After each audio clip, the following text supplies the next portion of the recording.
자, 현재 5월 13일 오후 9시쯤 됐습니다. 8시 55분인데, 그래서 비트코인이 지금 주봉으로 보면은 아직도 요 정고점에서 뭐 물러가지고, 지금 73,000까지 갔다가, 여러분들이 최근에 가장 긴장했던 56,000달러까지 조정이 왔다가 최근에 요 부근 약 62,000에서 3,000 정도 사이에 머물러 있습니다. 주봉으로 보니까 여러분 실감이 잘 안 들죠. 일봉으로 보면은 가장 최근에 제가 방송에서 말씀드렸던 게 이런 이야기 들어본 적 있을 거예요. 그죠? 차트 가지고 이런 쐐기형 끝에 다가오고 있습니다. 여러분. 그래서 나중에 한 6만 정도 부분까지 이렇게 쐐기형 옆으로 가게 된다면 제 생각으로 이번 주 아니면 다음 주인 것 같아요. 내가 저번 주에는 이번 주 안에 뭔가 일이 생길 것 같은 느낌이었는데 조금 더 길어질 수 있겠다라는 생각도 들긴 한데, 아무튼 간에 이번 주에 어떤 변동성은 좀 줄 것 같다. 보통 이런 차트에서는 반등이 이렇게 한번 나와야 되거든요. 아래로든 위든 아래도 되면은 좀 짜증 나겠지만, 아무튼 요 양갈래로 지금 나눠진 상태다. 변동성이 분명히 한 번은 올 시기가 지금 도래하고 있다. 그렇게 볼 수 있겠습니다, 여러분. 그래서 뭐 이거는 뭐 어떻게 할 수 있는 게 없는 거죠. 어느 쪽으로 가는지 일단 보고 판단해야 돼. 만약에 아래쪽으로 가면은 기다렸던 사람들은 땡큐. 뭐 제가 예전에 아래로 가면은 52,000 부분까지도 갈 수 있다라고 했잖아요. 그죠? 그럼 뭐 기다렸던 사람들에게 땡큐, 들고 있는 사람에게는 스트레스. 그죠? 그럼 자, 안 들고 위로 올라갔다. 그러면 안 가고 안 내려오고 올라갈 수도 있잖아.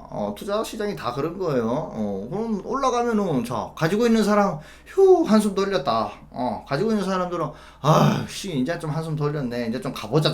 제발 가보자. 이렇게 하는 거고요. 살려고 기다리기만 했던 사람들은 어떻게 돼? 못 사는 거지. 못 사는 거지. 그래서 뭐든 그랬잖아요. 제가 투자 시장에서 특정 가격에서 살려고 기다리기만 하는 사람들은 못 사는 경우가 더 많다. 그래서 차라리 뭐 매주 많이 떨어졌을 때 적립으로 사는 게 낫다라고 이야기를 제가 계속 그렇게 말씀드리고 있습니다. 그래서 지금 4시간 봉으로 보면은 비트코인이 꽤나 요동을 치고 있습니다, 여러분. 지난 상승 이후에 큰 그림의 박스권 안에서는 계속 움직이고 있는데, 제가 살짝 깼더니 사람들이 아이쿠야 깜짝이야 하고 깜짝 놀랐죠. 놀랐지만 그래도 여전히 이 박스권 시나리오 안에 다시 들어왔다. 그래서 이 안에서 또 살짝 내려가고 올라갈지 아니면 그대로 올라갈지 모르겠지만, 아무튼 요 박스 안에서 계속 되고 있다. 그래서 요런 구간이 끝나려면은 최소한 그래도 일단 이번 주말 정도까지는 좀 지켜봐야 어떤 변동성이 나올 것 같고요. 그래, 길게는 한두 달 더 갈 수도 있습니다. 왜? 이 쐐기형이 끝나면요, 끝에 이래 다 다르잖아요. 그러면 뭐 아래로 가든 위로 가든 간에 잠깐 이렇게 나와서 또 이렇게 갔다가 이렇게 흘러갈 수도 있거든요. 한참 걸려요. 그러니까 결국은 여러분 불장이 가기 위해서는 뭘 뚫어야 됩니까? 제일 중요한 거는 74,000달러의 저 부근, 요 정고점을 뚫고 올라가는 순간이 와야 된다는 거죠. 그게 언제가 될지 이제 우리는 사람들을 지치고 힘겹고 빨리 이 시장을 떠나고 싶게 만드는 이런 과정을 겪어야 된다. 그거 없이 그냥 아무나 다 돈 벌게 해주지 않는다. 뭐가? 이 시장은 절대 그렇게 해주지 않는다는 겁니다. 아시겠죠? 인내와 참을성, 고난 다 겪어야 됩니다. 고짐감래 전부 다 겪어야 비로소 이 순간을 뚫고 올라가는 그 순간이 여러분들에게 찾아올 것이다. 그거 안 겪어보고 맨날 안 올라간다고 불만만 하고 툴툴거리는 사람들은 아직까지 코인 시장에 와서 허황된 욕망만 너무 누리려고 한다. 모든 게 본인이 과정을 겪은 만큼 성과가 오는 법입니다. 뭐 투자하는 사람들 그저 돈만 넣고 돈 먹기인 줄 알죠? 아니에요. 정신적인 스트레스, 그리고 시장을 분석해야 돼. 여러분들처럼 지금 유튜브도 지금 여기저기 찾아가서 봐야 돼. 때로는 멤버십 가입해서 유료 결제도 해서 고급 정보도 얻어야 돼. 지금 각자 다 하는 행동들이 있잖아요. 나름대로의 행동.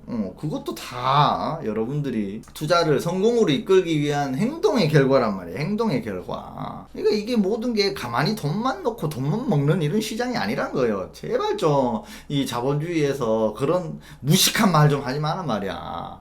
뭐가 돈 넣고 돈 먹기야. 저세 뭐 그 뭐 정신적 스트레스 이것도 뭐 정신 노동자 막 이런 거 이야기 많이 하잖아요 요즘. 하다못해 우리 그 텔레마케터 분들한테 막 욕하고 막 이런 것들도 정신 노동 스트레스라면서.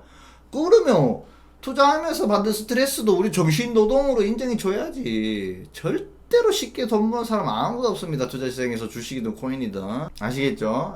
세상에 쉽게 돈 버는 게 어딨어. 아무튼 현재 차트를 보니까 이렇게 흘러가고 있습니다. 제가 또 변동성이 되게 크면은 탁 나타나면 여러분들도 되게 반가워하고 무슨 이야기를 해줄까, 어떻게 하면 좀 멘탈 더 잡을 수 있을까, 이런 이야기 해주는데, 지금 요 최근 근래 2달간의 이 박스권 행보와 약간 우하향 살짝 처지는, 계속 처지는 이런 분위기를 만들고 있는 이런 상태에서는 저도 뭐 특별한 상황이 없으니까 계속 여러분들에게 해드리고 싶은 말이 잘 없는 거죠. 드릴 수 있는 게 잘 없어. 나도 뭔가 좀 더 스펙타클한 이야기를 여러분들이 해줄 수 있는 그런 상황이 왔으면 좋겠는데 특별한 상황이 아직 확 와닿지 않는다. 아시겠죠? 자, 그건 그렇고 뭐 그렇다고 하니까 또 뭐 이 시장에서 또 우리가 뉴스를 또 점검 안 해볼 수가 없잖아요, 그죠? 자, 시장이 어떻게 돌아가는지는 늘 점검해야 된다. 근데 자, 여러분들이 아시다시피 시중에는 정보 넘쳐나죠. 뉴스 수백 수천 가지입니다. 여러분들 스스로가 또 그 뉴스를 다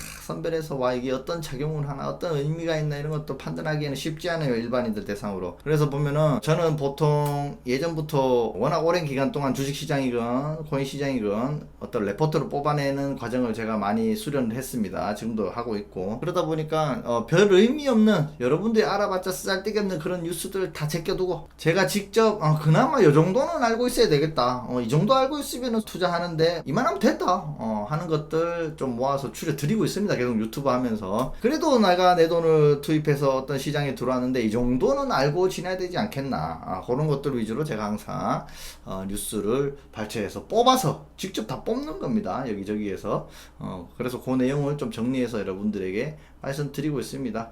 뭐 그냥 매크로 지표 이야기 또는 어떤 특정 뭐 보조 지표 이야기 뭐 이런 것들만 잔뜩 하는 것보다는 전체적인 시장이 어떻게 돌아가는지 그게 저는 더 중요하다고 보거든요. 뭐 숫자가 자대고 대입하고 이런 거 제가 늘 말씀드렸지만 큰 의미가 없다라고 했잖아요. 차라리 우리는 코인 시장에서는 너무 자대고 선을 그으면 안 됩니다, 여러분. 도대체 그 4년마다 한 번 오는 사이클의 그 크기가 워낙 큰 파도기 때문에 자칫 자대고 끊으면은 금방 끝나버려요. 그렇기 때문에 그 큰 시장의 큰 수익률을 누리려면은 조금 더 그림을 크게 보고 나무를 보면 안 된다. 나무를 보면 안 된다. 숲을 봐야 된다.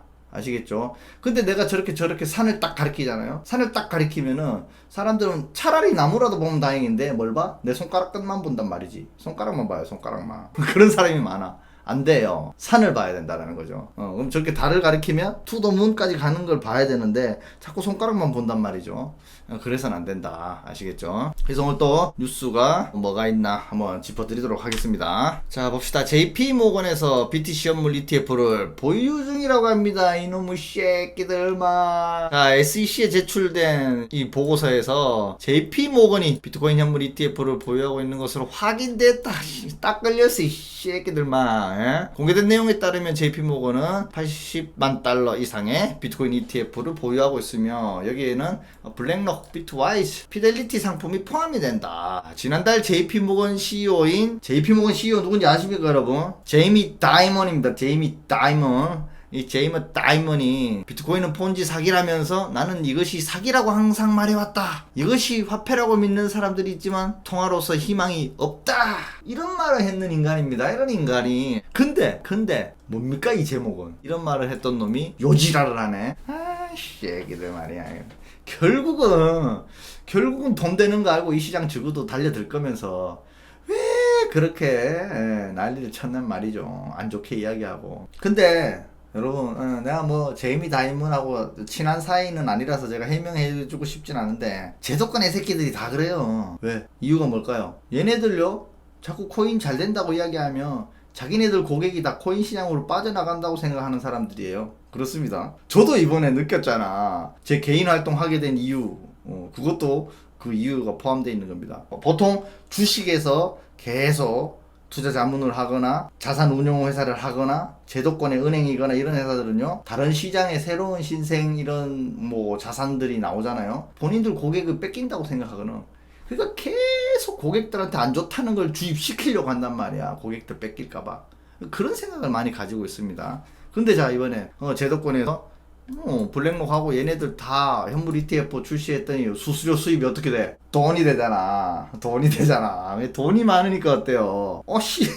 자기네들도 안 달라지면 안 된다고. 그러니까 평소에 맨날 비트코인 폰지 사기라고 지랄 난리를 쳤던 새끼가 봐요. 현물 ETF 이제 보유 중이라고 하잖아. 아무튼 그렇습니다. 은행 일치가 안 돼, 이놈의 새끼들은. 하여튼. 그러니까 고객들이 금융회사의 가장 큰 1번 단어가 뭡니까, 여러분? 신뢰가 있어야지. 근데 했던 말을 다르고 다르고 내가 했던 말하고 뒤에서 하는 행동 다르고 은행 일치가 안 되는데 어떻게 믿어? 그러니까 맨날 고객들이 이 제도권의 전문가보다 내 같은 유튜브 말을 더 믿지. 안 그래요? 너무 자뻑했나? 아무튼 그렇습니다. 코인베이스 암호화폐 규제를 위한 정치 후원회를 출범했다. 코인베이스가 뭐냐 하면 저 미국의 가상화폐 거래소죠. 나스닥에 상장돼 있는. 근데 이 코인베이스가 정치 후원회를 출범했다고 합니다. 자, 미국 상원 및 하원 내에 상식적인 암호화폐 정책. 상식적인, 이 뭐냐? 우리는 비상식적인 것도 안 바란다. 최소한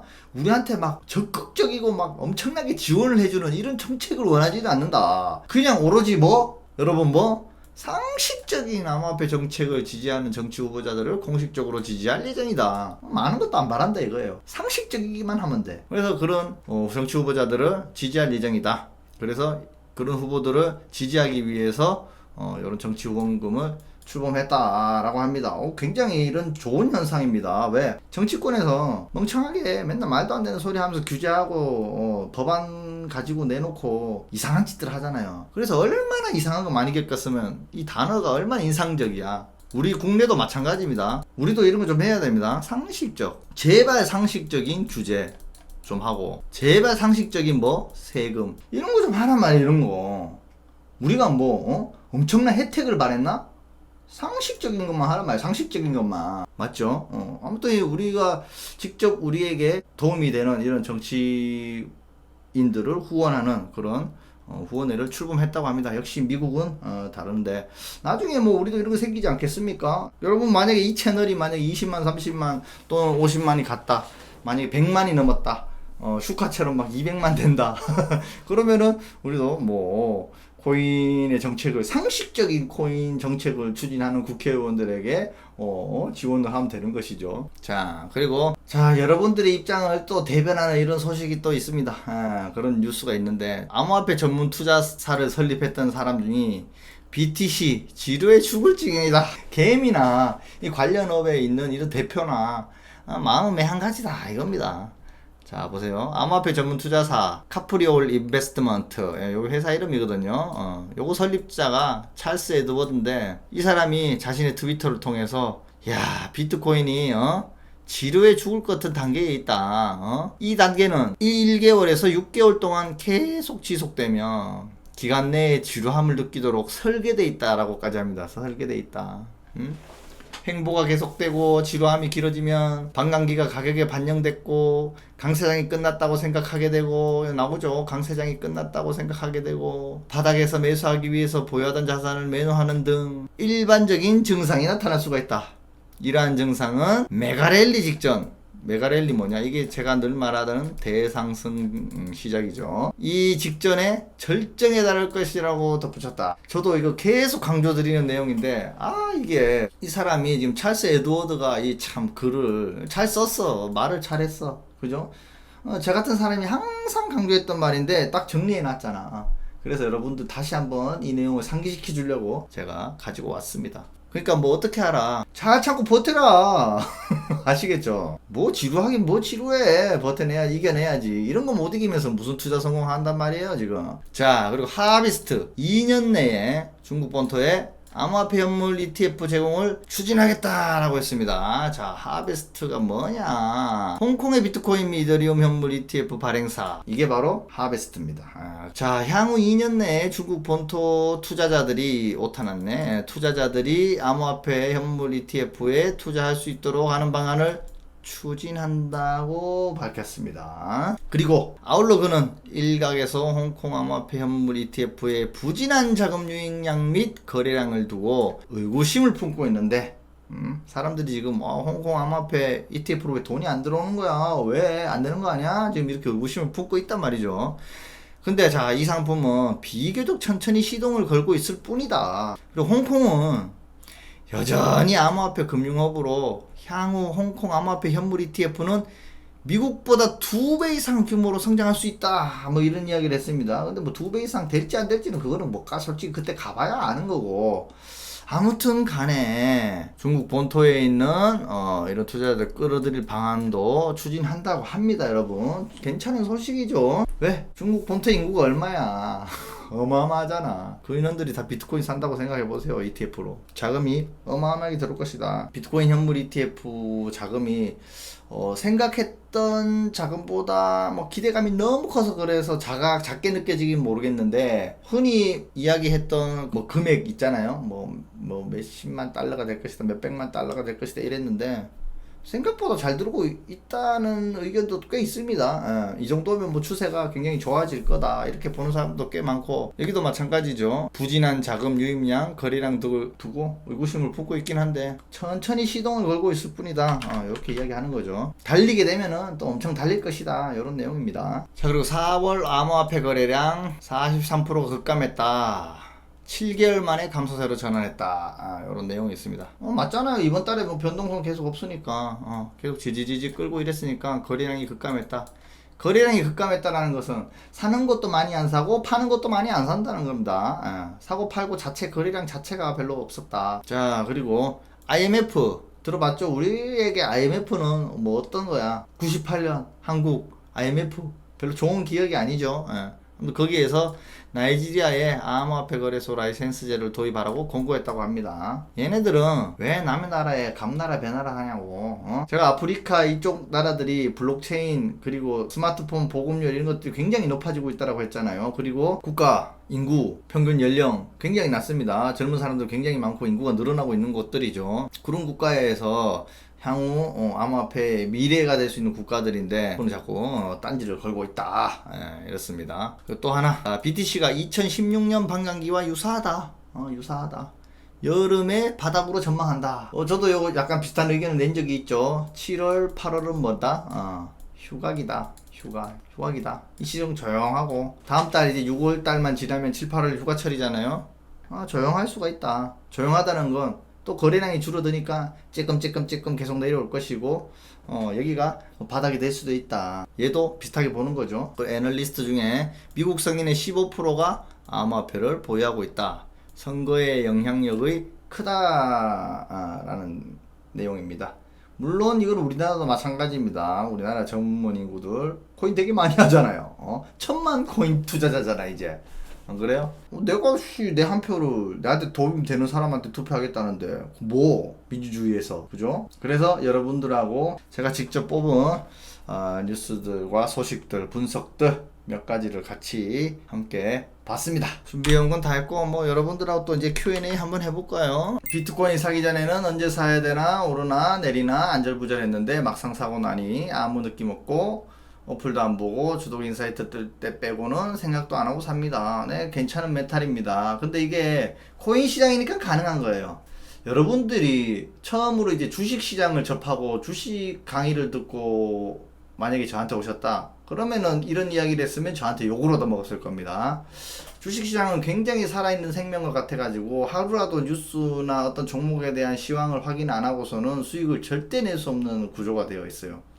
하지만 코인 시장은 우리가 아무리 뉴스를 분석하고 차트를 분석하고 뭔가를 발췌하고 뽑아내고 나름대로 맨날 뭐 공부하고 하더라도 그거는 내가 할 수 있는 역량 안에서 움직이는 그런 애들이 아니야.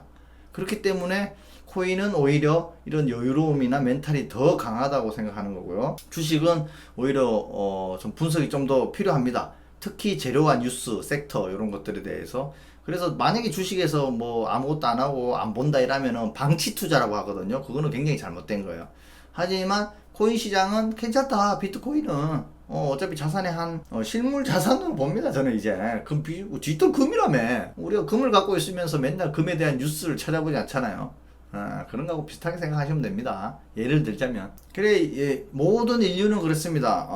예전부터 굉장히 선구자 역할을 하는 사람들이 있잖아요. 주변에도 있고 리더 역할을 하는 사람도 있고 하다못해 친구 무리들 중에서도 우리 친구들을 좀 끌고 가려고 하는 리더십이 좀 강한 친구들이 있고 뭐 저도 그런 부류 중에 한 사람입니다. 왜? 이 인간의 심리 자체가 조금 나약하니까 그 중에서 자 누가 현명한지를 찾게 되고 누가 영향력이 큰지를 찾게 되고 누가 실력이 더 있는지 찾게 되고 그래서 그 중에서 가장 우월한 인간에게 조금 따르려고 하는 그런 경향이 있잖아요. 우리 모두 인정할 건 합시다. 그렇다 보니까 저도 누군가에게 뭐 더 현명한 가르침이나 지식이나 이런 거 얻고 싶으면 저도 당연히 찾는 거고요. 여러분들도 이 투자 시장에 오셨으니까 좀 더 현명하게 투자하는 사람을 찾다가 저 같은 사람을 이제 또 좋아해 주시는 거고 그렇게 생각하고 있습니다.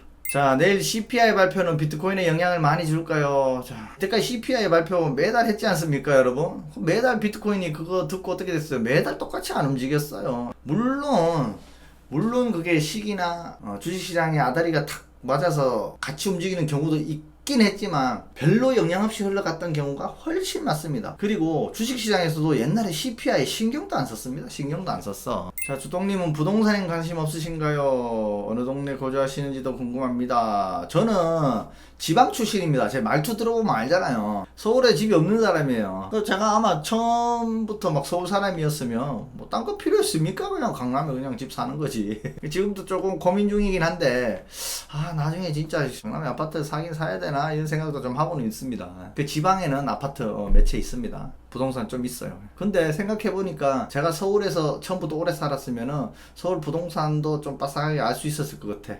자, 그리고 주동님 요즘에 주식 코인 거래 수익률로도 사기치는 경우가 있던데 혹시 다른 확실한 인증 방법이 또 있을까요? 제가 생각하기로는 이제 실시간으로 앱이나 PC 화면에 접촉해서 움직이고 있는 실제 화면을 눈으로 확인하는 수밖에 없다고 생각합니다. 근데 저도 지금 과거의 수익률이 이게 증명이 안 되는 게 코인 같은 경우는요 계속 매수하면은 그게 수익률이 평균가로 그냥 잡혀버려. 이건 투자 좀 해본 사람들은 아실 건데 주식은 내가 보유하고 있는 최초 가격부터 해가지고 팔 때까지의 수익률 정산이 확실하게 정리가 됩니다. 근데 아직까지 코인 거래소에는 그런 시스템 자체가 아직 없어요. 그래서 그나마 최근에 확인하는 방법은 그나마 실시간으로 지금 보유하고 있는 코인의 수익률 그 정도밖에 안 되고 짜잘하게 매매하는 사람들 있잖아요. 돈 얼마 안 되고 뭐 1억 2억 이런 것들은 거래 내역 당연히 뽑아서 뭐 밝히면 되겠지만 몇십억씩 이렇게 갖고 있는 코인을 가지고 있는 사람들은 그거 증명하려면 거래 내역 그거 뽑는데 다 택도 없어요. 그리고 이제 과거부터 계속 활동해서 그나마 그때 당시에 증명을 해서 어떤 인증을 했던 것들이 있으면 모르겠는데 지금 갑자기 특정 거래 캡처에서 코인 뭐 200억 300억 벌었다 이렇게 수익률 찍히게 나오게 하는 것도 솔직히 포토샵 이런 것도 가능한 시기고 하니까 옛날 것들도 지금 다시 밝히기도 힘들고 그렇습니다. 이런저런 면들을 따져봤을 때는 예전처럼 찐 코인 전문가들을 찾기는 정말 힘들다. 현재 현금 비중을 남겨둔다면 최소 얼마나 남겨두는 게 좋을까요? 제 기준으로 말씀드릴게요.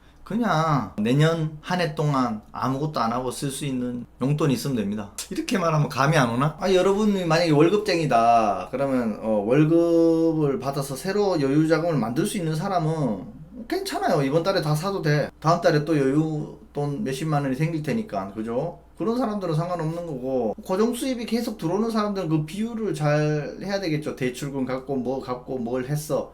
싹 다 했는데 이런 땡겨난 분도 안 남는단 말이야. 근데 그런 사람들이 막상 어떤 일이 닥치면 어떻게 되겠어? 돈이 필요하잖아요. 그죠?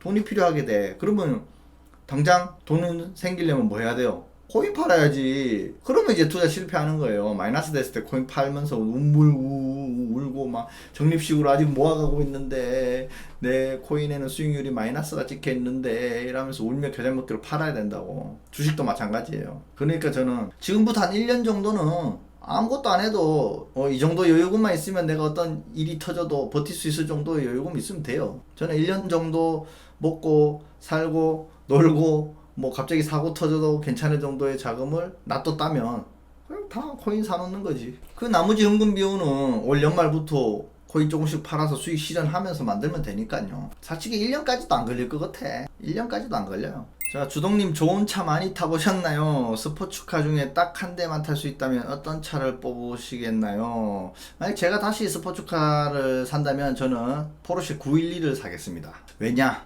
제가 이제 예전에 페라리를 타본 적이 있잖아요. 그러면은 페라리는 일단 여기저기 아무 때나 막 다닐 수가 없어. 차도 일단 낮고 넓어. 그러다 보니까요, 일단 주차장 될 수 있는 곳이 많지 않습니다. 뭐 여기저기 다 주차하러 오면 싫어해. 그리고 서울 같은 경우는 어때요? 강남 같은 경우는 거의 다 건물 주차장이 좁고 타워 주차장입니다, 여러분.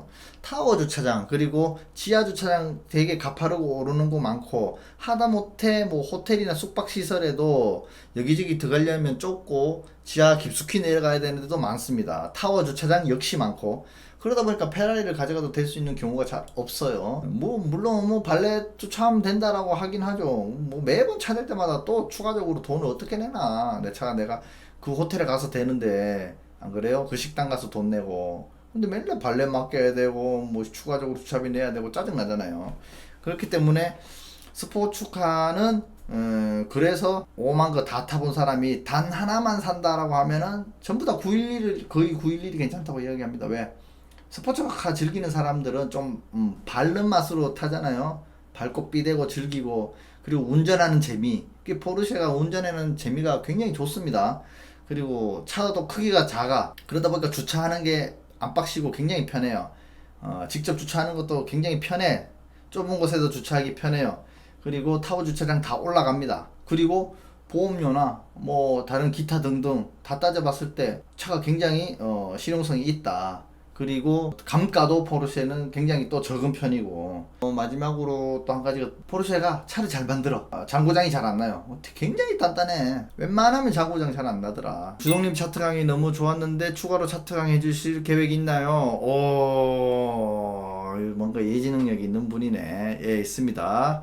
지금 제가 핀업에서 했던 코인 투자 스쿨에 했던 그 강의 내용들 있죠. 그런 것들 위주로 정리해서 제가 텍스트로 할 건 좀 기본적인 지식들은 텍스트로 해드리고, 차트 강의는 그 다음 진도로 제가 계속 해드리려고 하고 있습니다. 그래서 여러분들이 아시는 그런 지지저항, 그리고 여의봉, 급감 뭐 이런 것들 있잖아요. 제가 대표적으로 코인 시장에서 알면 좋은 차트 분석법들, 이런 거 제가 다달이 한두 개씩 계속 해드릴 생각입니다. 그러니까 꾸준히 저하고 함께 하시면은 제가 알려드릴 수 있는 거는 다 알려드리도록 하겠습니다. 근데 그런 건 있었어요. 제가 주식 강의하던 시절에도 다른 사람들이 강의하는 걸 100명에 1명 이해할까 말까 했다면, 제가 강의하는 내용은 5명에서 10명 정도는 이해해서 성공하는 케이스가 꽤 나왔어요.